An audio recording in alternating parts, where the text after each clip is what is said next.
नमस्कार मेरे किसान भाइयों, मैं आज आपके लिए लेके आया हूँ हमारे नीर 4G डिवाइस का कनेक्शन ऑयल DOL स्टार्टर के साथ। तो मैं आज आपको बताता हूँ कि नीर 4G का कनेक्शन कैसे किया जाएगा।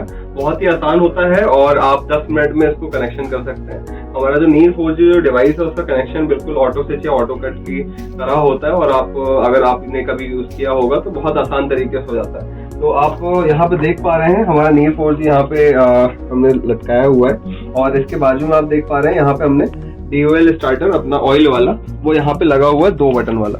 तो यहाँ पे आप देख सकते हैं हमने इसका कनेक्शन कर दिया है और ये जो है पहली जो हमारी वायर रहती है 1 नंबर वाली वो यहाँ पे हमने इसको अर्थिंग दे दिया है। तो आप यहाँ पे देख सकते हैं। अब मैं आपको बताता हूँ कि हमारे जो कनेक्शन हुए हैं वो कैसे हुए हैं। तो यहाँ पे सबसे पहले आप देख सकते हैं यहाँ पे 3 वायर आपको दिख रही होंगी, एक हमारी नीली वायर, एक हमारी पीली वायर और एक हमारी लाल वायर। तो ये जो वायरें हैं ये मैंने लगा दिया है फेज वाले साइड में, ये मेन सप्लाई की साइड है। तो यहाँ पे मैंने 2, 3 और 4 नंबर की वायरें यहाँ पे लगा दी है।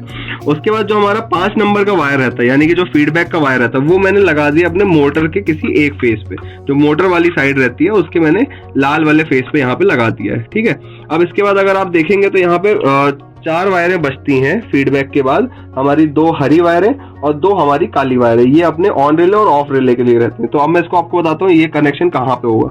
आपका ये 2 बटन वाला स्टार्टर है तो यहाँ पे 2 तरह के कनेक्शन इसके होते हैं। सबसे पहले तो आपको हरे जो 2 वायर है उसको आपको हरे बटन के दोनों टर्मिनल पे लगा देना है। यहाँ पे आप देख सकते हैं मैंने इसको दोनों को लगा दिया है। अब अगर मान लीजिए आपका कनेक्शन, आप पहले क्या करिएगा कि सबसे पहले ये जो लूप वायर है इसको आप हटा दीजिएगा। लूप वायर हटा के एक ब्लैक वायर यहाँ पे लगाइए और एक ब्लैक वायर यहाँ पे लगाइए।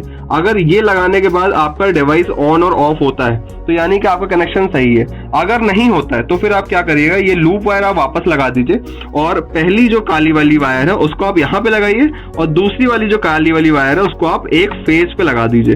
ठीक है। और दूसरी एक फेज से आपको एक वायर आई होगी जो कि यहाँ पे आपको लगती है, इसको निकाल के आप इसको टेप करके अलग कर दीजिए। यहाँ पे ये वायर ऐसे अटैच रहती है पहले, तो इसको आपको अलग कर देना है। तो ये दूसरे तरीके कनेक्शन है। किसी स्टार्टर में इस तरीके कनेक्शन जो होता है वो होता है। तो यहाँ पे जो हमारा ऑयल वाला स्टार्टर है इसमें इस तरीके कनेक्शन हो रहा है। एक वायर ऑफ वाली जो वायरें रहती हैं, एक वायर यहाँ पे, एक वायर यहाँ पे। तो आप ये भी एक बार कनेक्शन ट्राई कर सकते हैं, इससे भी आपका स्टार्टर जो है वो 4G जो कंट्रोलर हमारा वो अच्छे से काम करेगा। तो ये हमारा जो था ये ऑयल वाले स्टार्टर के साथ ऑयल DOL स्टार्टर के साथ कनेक्शन था नीर 4G का। यहाँ पे आप देख सकते हैं मैंने यहाँ पे इसको लगा के रखा है और हमारे जो भी वायर्स है वो यहाँ पे लटके हुए हैं और ये प्रेशर सेंसर का जो वायर है वो यहाँ पे लगा हुआ है। अभी प्रेशर सेंसर हम यहाँ पे नहीं लगा रहे हैं, वो आपको हम दूसरे वीडियो में दिखाएंगे कैसे उसको लगाया जाता है। और यहाँ पे आप देख सकते हैं कि यहाँ पे मैंने एंटीना भी लगा दिया है। और अब हम क्या करेंगे कि अब हमने जब कनेक्शन कर दिया तो हम इसको स्कैन करेंगे। यहाँ पे बाजू में एक QR कोड रहता है जिसको आप कृषिवत ऐप से स्कैन करेंगे।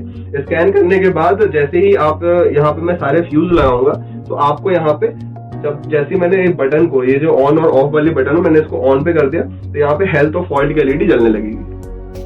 तो यहाँ पे आप देख पा रहे हैं मैंने सारे फ्यूज लगा दिए हैं। अब मैं क्या करूंगा कि मैंने इसको जो बटन ऑन ऑफ वाली मैंने इसको ऑन कर दिया। तो यहाँ पे आप देख सकते हैं अगर आपका अर्थिंग और कनेक्शन सारे सही है फेज वाले तो आपका जो डिवाइस है वो ऑन हो जाएगा और यहाँ पे फॉल्ट और हेल्थ की LED जो है वो आपकी जलने लगेगी। अब जैसे ही ये नेट से कनेक्ट होगा तो आपकी फॉल्ट की LED बंद हो जाएगी और हेल्थ की LED जो है वो ब्लिंक करने लगेगी। थोड़ा सा टाइम दीजिए, आपका ये कनेक्शन हो जाएगा।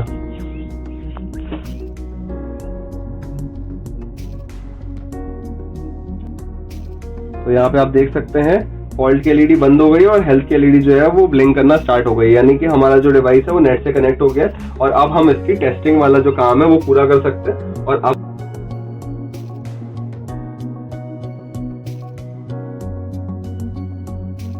तो बहुत बहुत धन्यवाद। मुझे उम्मीद है ये वीडियो आपको पसंद आई होगी और ऐसे ही अच्छे वीडियोस के लिए हमें फॉलो करें, लाइक करें, सब्सक्राइब करें और शेयर करें हमारे सारे वीडियोस को, ताकि और जो किसान भाई हैं उनको भी हमारे डिवाइसेस के बारे में पता चले और उनको फायदा मिले इस डिवाइस का। तो बहुत बहुत धन्यवाद। नमस्कार।